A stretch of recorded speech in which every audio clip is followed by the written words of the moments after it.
We want to look at chapter 3 of the text, where the focus is on the model of the goods market. Now, the goal in this chapter is to determine equilibrium output in the short term. Now, alternative names for the goods market model can be the aggregate expenditure model and the Kingston cross.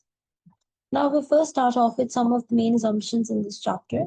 Now, a main assumption in this chapter is that in the short term, demand determines output. That is, firms are willing and able to supply any amount of output demanded at a given price.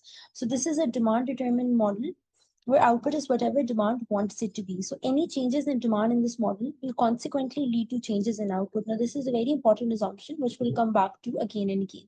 So the key thing to remember is that in this model, output is demand determined. Output is whatever demand wants it to be. So any changes in demand will result in changes in output. Now, this assumption can only be made in the short term, which is what we're dealing with in this chapter. Now, when we talk about the main components of the model, the first component is going to be the total demand for goods, or what we call aggregate demand.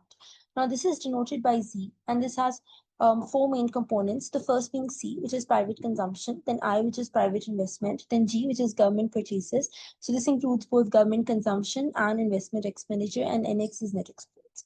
We'll now dig a bit deeper into each of the components of demand, starting off with consumption. Now, let's first look at how will we model consumption. Now, consumption decisions depend upon many factors, but the main one that we're going to focus on is disposable income.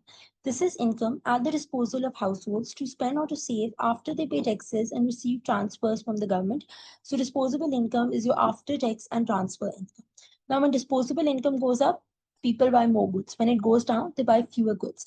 So now we can write consumption as a positive function of disposable income. Here the plus sign means that consumption is a positive function of disposable income.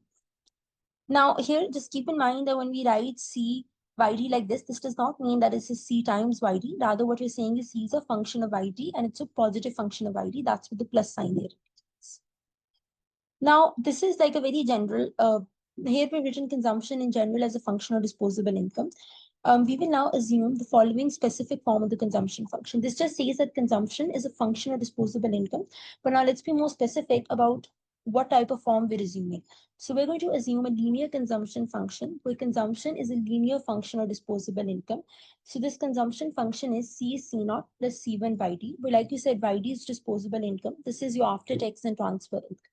And if we want to write YD in terms of an equation, then this can be written as Y minus T, where Y is your output or income. T are taxes paid minus government transfers received.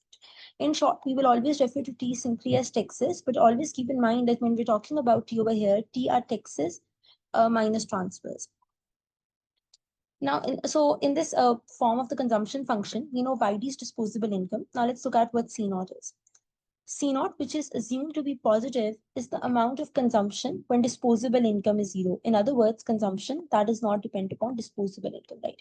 So in this equation, if we put YD equal to zero, then we know C will be equal to C naught. So in this consumption function that we're assuming, C naught is the amount of consumption when disposable income YD is zero. So in other words, this is the amount of consumption that does not depend upon disposable income. As such, it can be thought of as to include factors other than disposable income that affect consumption, such as changes in consumer confidence, because the intercept term helps us capture exogenous changes in the right. So this C naught, which is consumption, which is independent of disposable income, can be thought of to include all those factors that affect consumption other than disposable income, such as changes in consumer confidence. It's all those factors that we haven't explicitly included in a model, which is captured by this intercept term. Now here, let's just answer this question that, like we said, C naught is assumed to be positive, right? But how can people have positive consumption if the disposable income is equal to zero? Now, this is because you can borrow money, you can sell your assets, you can reduce your savings, right? As even with no income, you need to buy food or other first necessity goods.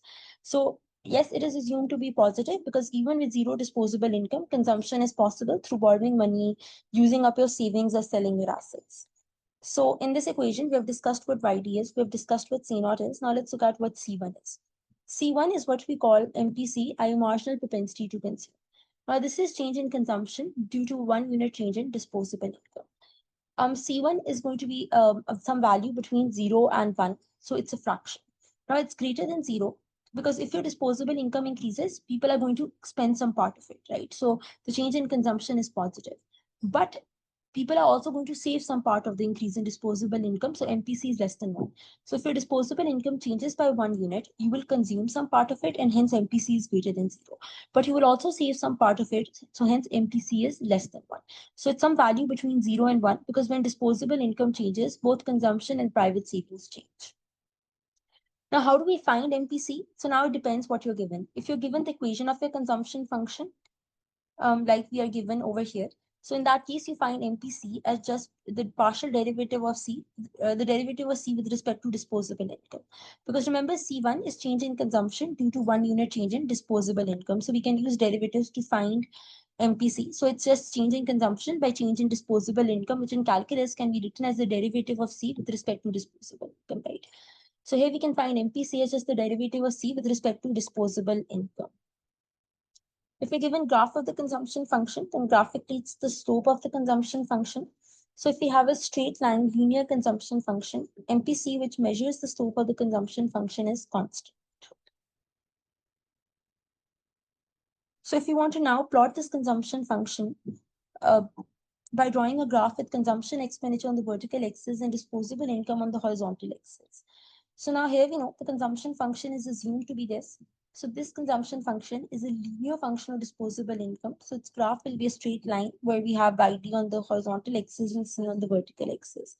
So now we know the general equation of a straight line is y is equal to mx plus c, where m is the slope and c is the vertical intercept. So for this consumption function, if we compare this to the general equation of a straight line, so we can see from here that C is what we're plotting on the y-axis, YD is what we're plotting on the x-axis, C1 is the slope, C0 is the vertical intercept, which is the amount of autonomous consumption, which we're assuming is positive greater than 0. C1, which is the slope, is between 0 and 1. As like we said, MPC is always between 0 and 1, it's a fraction. And since C1 is greater than 0, so it's upward sloping. So when we plot it, we have consumption on the vertical axis, disposable income on the horizontal axis. The vertical intercept is C0, autonomous consumption, which is assumed to be positive.